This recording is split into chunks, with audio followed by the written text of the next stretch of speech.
sir. Congressman, back to this chart over here about the historical U.S. top income tax rates.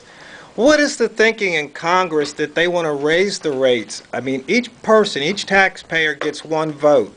Why should one person be penalized because they make more money? Isn't that like Robin Hood taxation?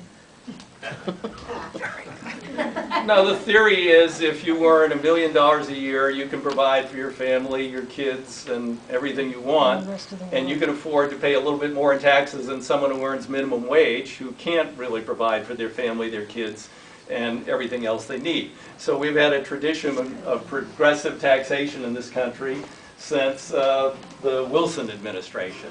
So we've always had graduated tax rates that have been compressed, and in fact, if you're lucky enough to inherit money and have unearned income, it's been proposed by Paul Ryan and others that you would pay zero taxes.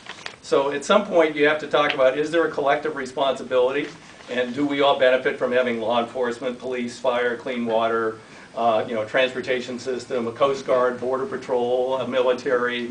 There's a lot of things the country has to do to make it safe for Americans and a better quality of life, and they got to be paid for somehow. So no, I got to say we've got to disagree there. And the point in having this chart up here is some people say, well, the lower tax rates on higher income people will create jobs. Well, ever since we lowered the upper tax rate, we've had pretty miserable job growth. And in the Clinton years, when we raised the upper tax rate, we had 3.8% unemployment and paid down debt. So if you're concerned about debt and you're concerned about investment to get people back to work, I would argue that we need to go back to the Clinton era rates on people who earn over $250,000 a year. I'm not talking about the Eisenhower rates at 90%, but we're talking 39.6 under Clinton was the top bracket for people who earned over $250,000 a year. So, yes, sir.